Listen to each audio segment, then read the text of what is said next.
Welcome to the Shout Out with Sage show. Shout Out with Sage. Shout me out. And that's all I gotta say. So shout out and let's go. Hello. Wow, we're a little close today. There we go. My guests today are members of a rock band hailing from Costa Mesa, California. Lead vocals and rhythm guitars is Grayson Grimes, and James Hamilton is lead guitar and backup vocals, with Cole Walker playing the drums. So they have an upcoming EP entitled Feel, which is produced by Grammy Award-winning producer Mikal Blue, who has worked with One Republic, Kobe Kaye, and Five for Fighting. And Dean Dinning from Toad the Wet Sprocket is also a producer. And I want to welcome today to Shout Out with Sage. Happy to be here, and I hope that they're happy to be here. So hey guys. Yeah. Thank you for having us. No worries. So I was at Sir Studios last week to watch your music showcase. Do you guys usually like performing better or actually recording the music? Well, I think there's massive enjoyment from both of them, but I think we have recently really wanted to play more and more live shows because we've been recording and writing for the last 5 years. Yeah, this is Grayson. I'm James. Cole, unfortunately, we still got some day jobs going on, so of course. Make it. But yeah, I mean, kind of with COVID, I think we got a little bit of our scratching of the itch to write songs and record songs. So we're kind of you have a catalog of 100 songs. Is that correct? 80 something. Yeah, at our studio we have around 87 songs recorded. Yeah. What influences you? Like, when I was at the showcase, a lot of your songs seem to have mental health and substance abuse. Is that something you personally went through, your friends, your family? Yeah. Well, I've been clean sober since February 2nd, 2016. Yeah. And so for about 14, 15 years of using and drinking, it definitely brought me some memories and some things I want to say or sing about. So a lot of experiences through that, because with that kind of lifestyle, there's a lot of trauma. There's a lot of stories to tell about. So yeah, we do have a lot of songs that are about that, but we also have a lot of songs just about recovery in general. And I'll let James say his side of it. But yeah, I got 8 years just a couple days ago. And yeah, I mean, a lot of, it's hard to put into words what happens, when you kind of have the one thing that helped you cope with everything not be there anymore. And you got to find a different way to deal with everything. And for me, music was kind of a thing I had already explored and kind of put away. So getting to do this again is kind of like a huge gift. Yeah. Sorry, so you said you put it away. What, like you stopped performing? Yeah, I got the 9 to 5 and the 401k, and then trips to overseas and that kind of stuff. Right. And then you decided you needed to come back into music, or how did you transition back? God works in mysterious ways. I got fired for one, but before that, sorry, I was oh, it's fine. It all works out. Someone had said they know this guy Grayson, kind of through mutual friends, and he plays music, and it's always kind of weary in different circumstances when you hear someone plays music or they write music, because like there's a lot of people that play and write music, and quite frankly, a lot of it's hard to listen to. And so I was kind of like, yeah, sure, like cool. And then Grayson sent me some stuff, and I had spent, my 20s as like a hired gun in LA, getting really nowhere. And I mean, there was a couple acts that you got to play with, and you're like, well, that was cool. Like they could probably make it. And then Grayson's voice and writing ability was, it's as far as I'm concerned, it's kind of everything you need to make it, besides, the grit and determination to keep doing it. Yeah, he has an amazing voice. I definitely got goosebumps on quite a few songs listening to, I don't know what it is in his voice, but you definitely feel the emotion. So Thank you. Yeah. You're welcome. Yeah. So once I heard that, like I had a really candid conversation with him, because at the time I had a nice job and I was married, still am married, and was like, dude, like I'll do this, but like you gotta be in it, because I don't want to start scratching this itch, for you to, decide 6 months down the road you don't want to do it anymore. So Right.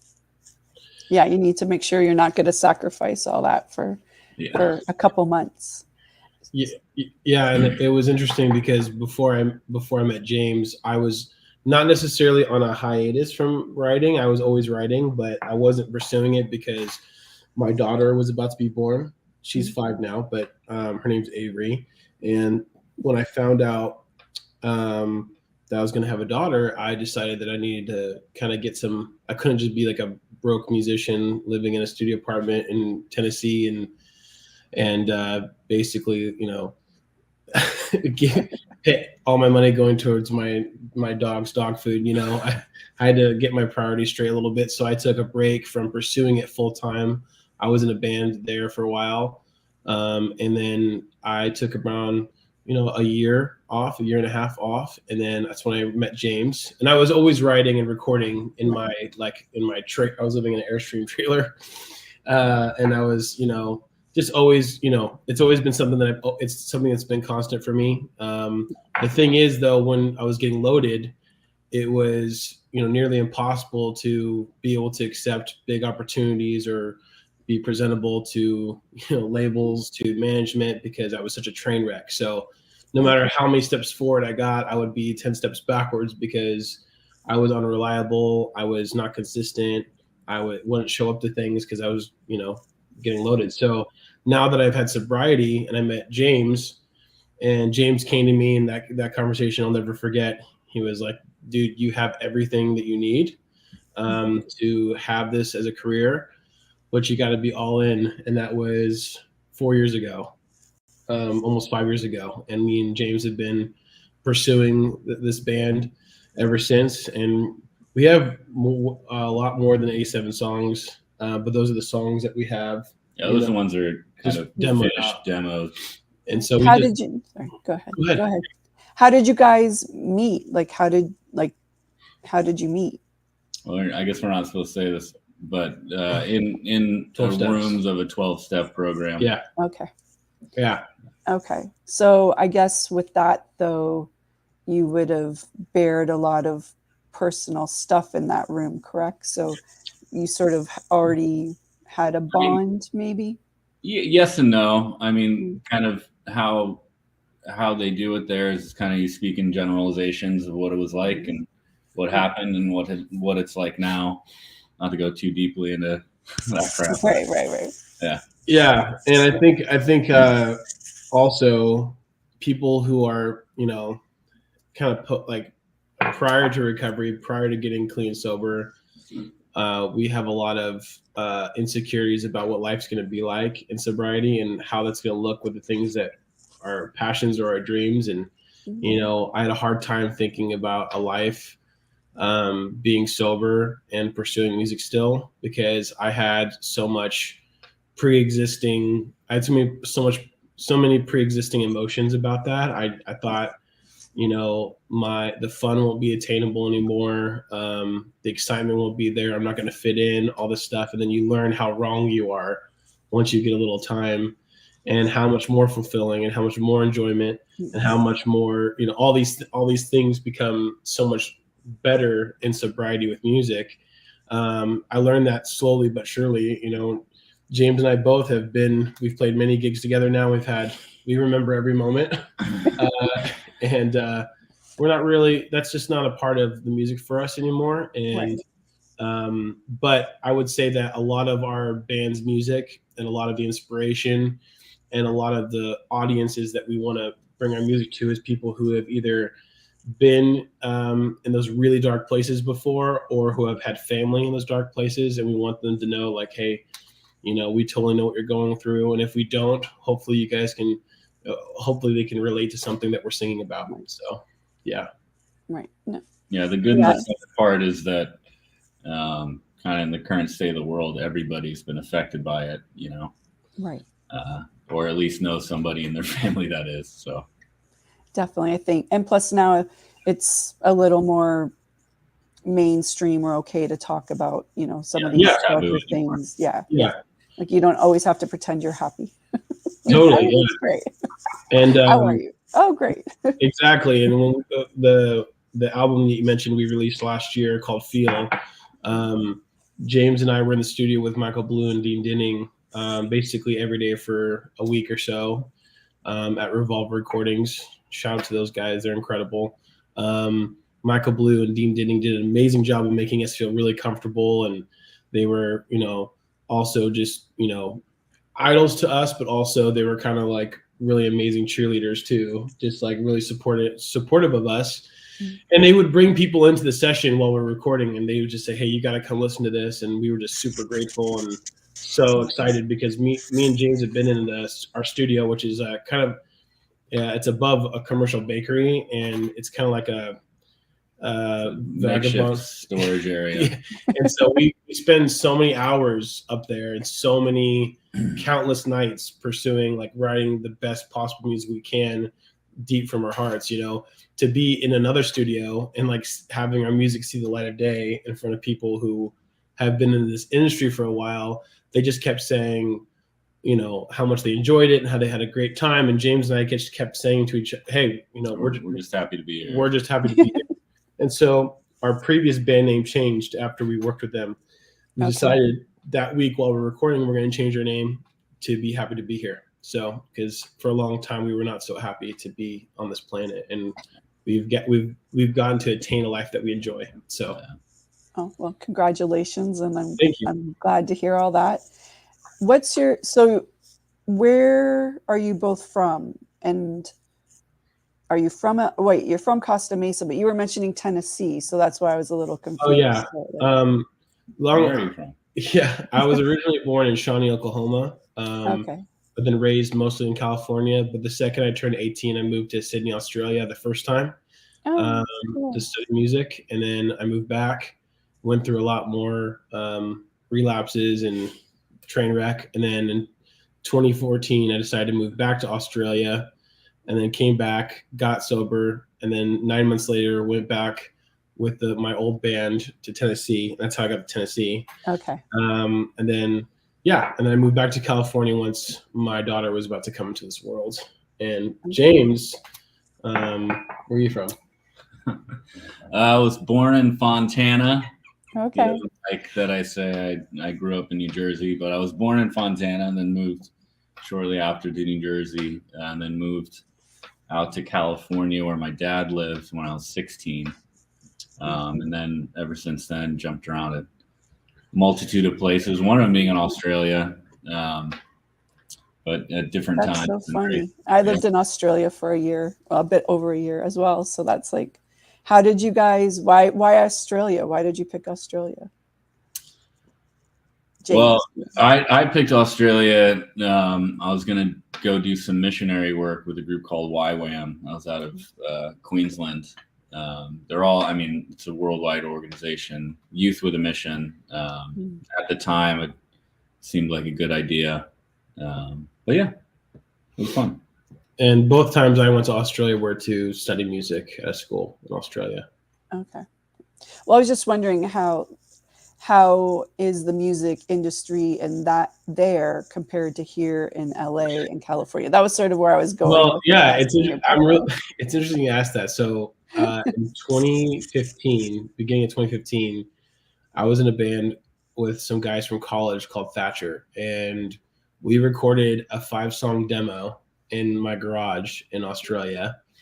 on a 4-channel interface. That means maximum like 4 microphones, which is just super kind of, cheap and low budget. But we recorded in my garage, and then we released it on Noise Trade, which is a free website. I don't know if you know Noise Trade, but it's a free website for people to download your music for free or donate money. Okay. And within probably 3 months, we got more traction off of that, releasing it in Australia. And then there's a radio station called Triple J, also in Sydney. That's like, it's kind of like the K-Rock of LA, but in Australia.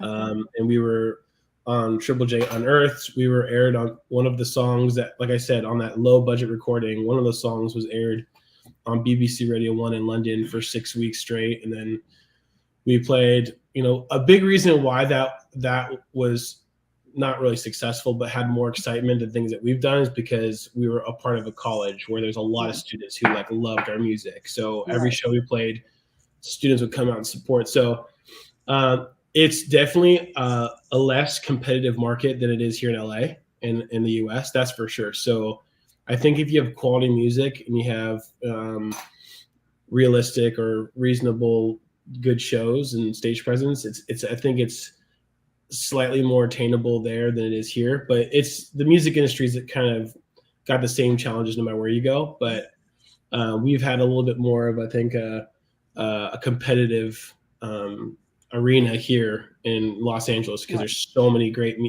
bands, so many great artists. So that's okay. That's why we're consistent, and that's why we've committed long term to this. So yeah. What would your biggest advice be to musicians who are looking to come to LA? I would say don't. I would say one of two things, but I would say the people who actually establish themselves and make a career out of it are people who just don't stop. Because I can recall, I know James can, but I can recall times where I was not that great. And I didn't have people coming up to me at a showcase saying that was really special. I was not born with a good voice. I had to go to 9 years of vocal training to get, a quality, like I would say quality range, quality, whatever. It took a lot of practice. Like nothing of that was given to me. And people say I've heard many people tell me like, oh no, you're born. I was like, nope, I disagree. I played so many shows to empty rooms, coffee shops.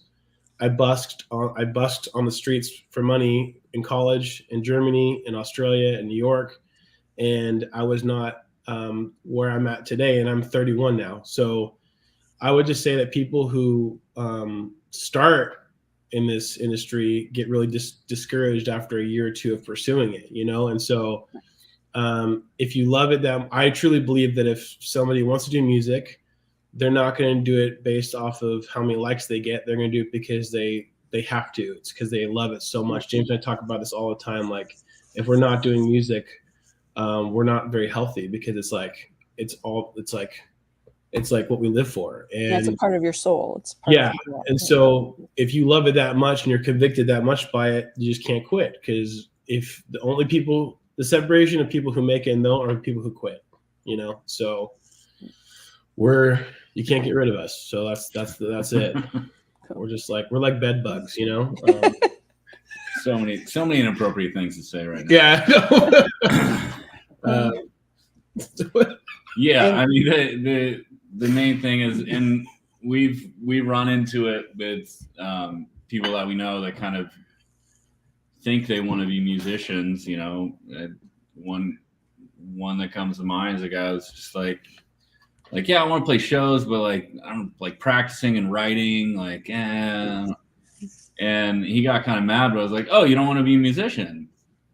And then he gets like, mad. What? And I'm like, no, I think I would do great litigating in a courtroom, but I hate the library. I never want to. And apparently, I learned that from my sister. You got to live there for 3 years plus, right? Just to be able to maybe have that opportunity. So it turns out I don't want to be a lawyer. Right. So yeah, if you don't like practicing, find something else. Yeah, and that's the thing. If you heard our first initial songs that we had been musicians for 15 years before this, but if you heard our first demos, even as a band now, and compared to the songs we're doing currently, it took so much time to get to know each other, to get to know, like, you know, our psychology in music, how we operate, how we communicate. I mean, it's a whole thing. So it is not for the faint of heart. I know that people have tried, and you see bands pop up a lot and then they drop off. I think one of the biggest reasons is because they can't see like the long term. Yeah, and that's exactly what. Then some people, like with TikTok and Instagram, some people start and they post 5 videos and one of them blows up, you know? Yeah. And that's the other thing. You can't. That's super rad to see. It's super cool. Yeah, it's super rad. You know, we're just so like, yay for them. And that's the other thing too. I had MySpace growing up, where MySpace or the internet was still kind of new when we were starting music. So CDs, on Napster, bro. Napster, when you had the little MP3 players and you can like had to go to a home computer to like share your songs with your friends, it was different. And it was more based on like, hey, these guys have great music, you gotta listen to them. And it's become a little bit more about social media, which is a blessing and it's a curse in some ways. But that's the other thing you have to adapt to, because we're not in our early 20s anymore. So we have to learn, like, you know, hashtags, TikTok, Instagram, algorithms, all that stuff. Yes. So we're also, you know, and that was something that we're still trying to learn, but you got to adapt, and some people aren't willing to. But right. You know, so and how much is like social? How much do you think social media does affect a success these days? Unfortunately, like I said, unless you have like unlimited financial resources, right, where you just hire everyone else to do it for you, it's kind of everything. I mean, not everything, but it's majority right now. Now, you know, there's still, I think, plenty of opportunity and there's plenty of windows or doors to open with just playing live and networking. But you are going to have such a difficult time if you don't delegate the social media. Like if you don't do that as well, labels, they're going to just, you know, unfortunately, most of the time now it's like, hey, where are your followers at, before they even listen to your music, you know? And then you show them great music, they're still going to say, yeah, but it's just the risk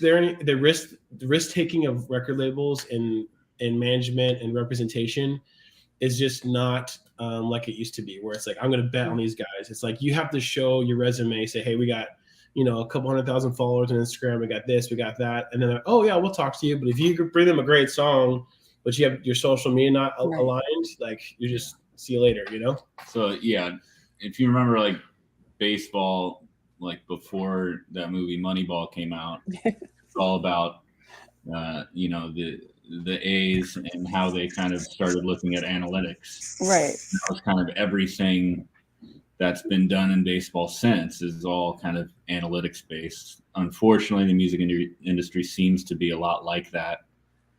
There's a lot less people looking for like, hey, that's a great talent. Like, let's cultivate them. Let's bring them in. Right. Let's build them up. It seems to be, do you have 150,000 followers? Like pre-saves. What pre-saves are you getting on Spotify? Okay.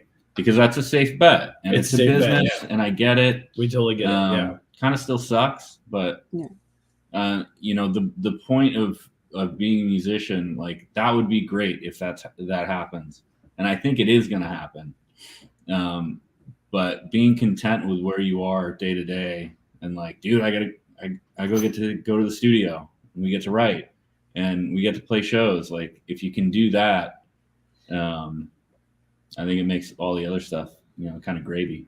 Yeah, if you can just continuously maintain the fulfillment and the joy of creating something special and sharing with people, if you can hold on to that, the more you can, the better. Because if you are we were just talking to, I won't say his name, but we had somebody who's like got a couple Grammys. They came into our studio recently, and they were just saying, you know, just the journey of just playing music for people and falling in love with just being in front of a crowd that doesn't know you and playing songs and then them responding and loving it has to be the foundation. Because like the yearning and the stress, what did he say? He said the chase for like fame and fortune and stuff like that is just so brutal and it's so tiring. So that when you finally attain something special, you can't enjoy it as much because you literally, what was he? You know what I'm talking about? Yeah, I mean, if you're here for money, like this is the worst industry that tried it.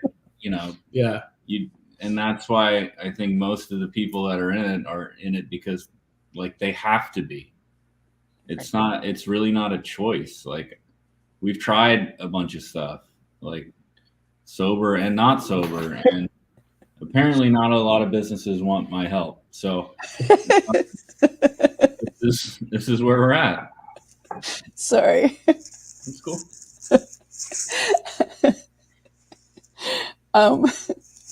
So where do you guys see yourself? Like, do you see in the future, like you're going to be touring a lot, you're going to be performing at big arenas? What's your visual on that? Well, yes to all the above, but I've spent so much time and so much energy and so many like late nights writing, recording demos, performing for rooms with not a lot of people in it, to also playing rooms with a lot of people in it. Through all that, for me, it is kind of like falling in love with that journey, but also like I've always had a huge aspirations and dreams to play in really, really big venues. I think that's why we try to create like anthemic rock, like really, big sound where, we've also heard a lot of response from people who hear that as well. We like to play bigger music than the venues we're in. We enjoy that a lot, with hopes and expectations to play big stadiums, Yeah, I see it in my dreams all the time.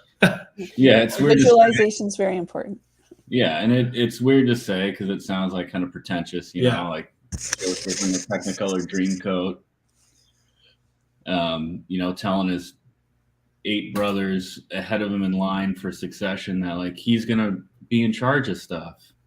But yeah, like we really do, and hopefully it's not just being crazy, but because that's a possibility, but we really do believe that like there's a vision of us in front of a lot of people, helping get words to these emotions that they haven't been able to touch. So yeah, we want to be able to, our songs I think really aim to sing the words that people don't know how to say, and portray understanding of situations they don't know how or don't want to speak about yet. And for me, I was just talking to somebody the other day. It's like 10 years ago, I can almost like see a crowd of pale faces with music, and then 5 years ago, I like could hear the people singing along with us, and then recently, I feel like we're very close to kind of breaking through, because I can like. It sounds weird, but I can like, when you go into a venue and you just smell the sweat of everyone in the room, like that lot. It's like I can almost smell it now. To me, it's not really about. Of course, it's great to think about making money doing what you love, but that's not it for me. I just really would love to be heard in a place like what we're talking about. That'd be really, really special. So yeah, I mean, I have the vision in my head. It's gonna be the best day of my life when I can, pick up the phone, call my wife, and tell her she can quit her job. So that's very cool. Of course, she can work if she wants to. It's not but if she doesn't, but yeah, she can do your social media. Yeah. How do you guys work on songs together? Like, how do one of you write, one of you do the music? Do you argue? Do you fight? It's all good. Yeah, like, how does that work? We do all of that. No, I think originally, Grayson was really good at writing, and he'd bring some to the table, almost fully formed. And like through some negotiations, like, hey man, I kind of want to be part of this.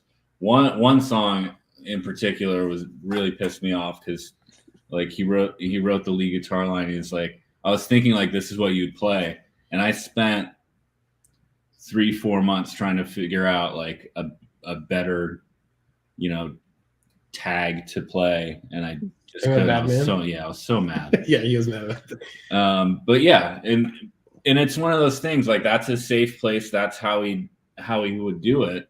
And it took him being a little vulnerable, and sometimes like writing doesn't go well. So you have a meeting and you sit down and okay, we're gonna write, and then sometimes there's nothing, and then sometimes in 10 minutes like it's almost fully formed and you're just kind of polishing it. So yeah, I think also like looking at everyone's like strengths. I'm more of an ideas person, so I think I come up with decent ideas, but then what we've been trying to do recently is kind of inquire, like I come up with an idea and then we kind of all approach it together, demoing out the song.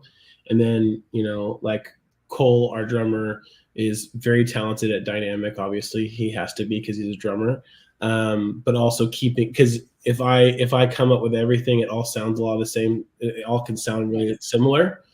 And so having a band sound requires everyone's unique, input. Yeah. James really great at like melodic stuff, filling out sounds and creating a unique texture to a song, and Cole's got a unique, a very unique way of making the dynamic kind of grow and die down and build back up. And then I try to bring a story or try to bring a message in a chorus. And so what we've been trying to do recently is really focus on bringing everyone's strengths to the writing. And like James said, sometimes it goes fantastic and we have songs that come out like better than we ever expected it to, and 99% of the time I bring something to the table, everyone just improves it and makes it better.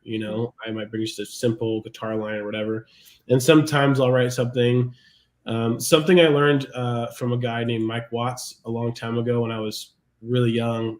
Co-writing, the most important essence of that is that there's no bad ideas, there's just better ideas. So bringing something to the table, I say, hey, this is what I have, and then we stick with that until somebody improves it, and you kind of bounce it back and forth. And then you don't shoot down ideas, you don't say, no, I don't like that, let's do. It's really like, okay, we'll change it for now until something better comes up. So it's always kind of building it up, and that's something we've kind of developed as a band. But it does come and go with band stuff. And a band's like a family. You have disagreements, and like you asked, like fighting. Like we've had full on outbursts and arguments and stomp outs. But the bottom line is like we're not here because we think we're better than one another. We're here because we're doing this together as a band, and that's like a family. Right. So we level the playing field and we just keep on trucking forward. Yeah, we're really lucky that the space that we have isn't hourly, it's just ours. So it's, we can go like, all right, well, let's do it that way, and then let's do it this way, and then we'll just listen to it back and see which one we like better. And as of right now, we have 3 members, so it's super easy. It's just 2/3 majority, and then that's what we're doing. Mm-hmm. You have a democratic way of making those decisions. Yeah. Okay. Sort of. Cool. Good to know. Was there anyone who really guided you when you first started out in the music industry, Grayson? Yeah. When I was really young, well, my dad played a little guitar and sang. So he taught me my first like 3 chords, and he let me play his very, very special acoustic guitar until I got my own. But as far as when I first started to pursue music, seriously, was early on in high school. And we had a guy, my parents always had a spare room in the house that they would like lend out or rent to like college students who needed a place to go. And my parents just had a really cool environment like that. And there was a gentleman named Brandon Collins who lived with us for several years. And Brandon Collins was majoring in in composition and music theory at Cal State Fullerton. Amazing musician and composer, and his whole family were all musicians, and so they would come through the house. And actually, OneRepublic, before they were ever kind of established or famous, Brett Kutzel, who's the cello player and bassist for OneRepublic, would come through our house a lot, and it was filled with musicians. And I had my room upstairs that had my little studio set up when I was like 15. And I would just try to create cool stuff. And these guys were they were in their 20s and pursuing music. And I'd bring them upstairs and say, hey, can I show you the song? And they're like, yeah, sure. And they sit down, probably total garbage, but they really challenged me. And Brandon was one of those people that really instilled in me a lot of the, number one was the metronome. He said, no matter what you do, you always play with this and record with this. This is what you'll need later on in life. Always challenged me to write. He taught me some piano lessons because piano became kind of my main instrument later on. And he was inspiring to watch compose string arrangements for, later on he's done like U2, he's done Paul McCartney, he's done all the string arrangements mostly for OneRepublic. And so he was doing this really fun and exciting stuff and really instilled in me the possibility of pursuing music. And many of the people along the way, but Brett Kutzel from OneRepublic, he also was a huge inspiration. And a guy named Josh Hour, who's an amazing producer, songwriter. He's done a bunch of sync licensing stuff for NBC and stuff. These guys were writing, hits when I was in high school, and I just thought, wow, it's actually attainable because I can like see it in my house, and I see them come in and play in the living room, and I would be, oh my gosh. And I was so mad, and I was so frustrated because I wanted to be where they were at when I was a kid. But yeah, they basically kind of raised me early on in music. And then lastly, I'll say my sister and her friend took me to a concert at the Troubadour when I was 16. And it was the Fray, kind of before they were ever famous. And it was the Fray and Matt Kearney. They were still in a van. They had burned CDs and stuff. And I saw them on stage. That was my first concert I ever went to, my first live concert. And man, I want to do what they're doing right now is like what I want to do for forever. And ever since then, I've written music every day, almost seriously. And so, Jane, go ahead. Yeah, for me, it's a guy named Joe Morgan. He owns a company called Morgan Amplification. I think I was 18 when I met him. He called me like a couple days before I was moving to Australia, and then when I got back from Australia, I called him up and we jammed a little bit, and he was like, yeah, go back to the G pentatonic scale thing that you were doing there. And I went, what? Like, huh? And like, it always been, that sounds good to my ear. I'd never known anything. So he kind of printed some stuff out and we went from there. And then he took me to a show at the Baked Potato when I think I was 20. Michael Landau was playing.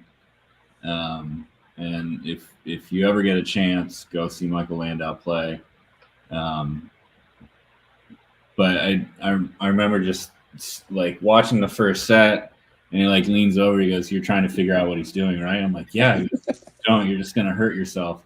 So for me, it was always like the studio musician guys like Steve Lukather and and great blues players like Joe Bonamassa and Josh Smith, Kirk Fletcher. Like those guys they're just ridiculous, and I'll never get there, but it's a lot of fun to try. So. Where will you guys be playing next? Is there any concerts we should be aware of coming up? We're locking in dates right now for West Hollywood and the House of Blues in Anaheim again. We just recently played House of Blues in Anaheim a couple weeks ago, but we were focusing on the showcase that you got to attend. And thank you so much for coming out too, by the way. Thank you. Really loved having you there. We were kind of putting all of our focus into that. We actually played 4 shows that week, which is awesome. But we kind of were focusing on that, and then we got a new booking agent we're working with right now. So we're hoping to play in Los Angeles in April again. We're looking at the Troubadour for some possible dates, and then House of Blues and whatever we can scrape up. Yeah, Bob Mitzvah, give us a call, guys. Yeah. And how do we find you on social media? So on Instagram, you can find us at happy2BeHereMusic. You can also, if you want to just see all of our socials, you can go to happy2BeHereMusic.com. And on the splash page, you'll see all of our socials: Facebook, Instagram, Twitter, and Spotify and Apple Music as well. Right. Yeah, definitely. Cool. Yeah. And I want to thank Johnny Miller for organizing all this at True Pitch Entertainment. So is there anything else you guys would like to say or shout out before we end for the day? Yeah, we have we would literally probably be, or I would be back in an insane asylum if we didn't have if we didn't have people in our lives that truly believed in us. So obviously there's certain people in our lives. Obviously we call her mama, but Sharon, which is James' wife, Sharon Hamilton. Shout out to her. She just beat cancer recently, and she has been a huge part of our band from the very beginning. Believes in us more than we do sometimes.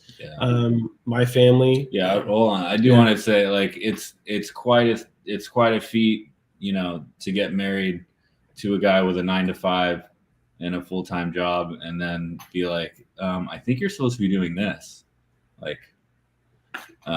So yeah, love you, honey. Yes, that's a lot to deal with. Yeah, it takes a very open-minded person.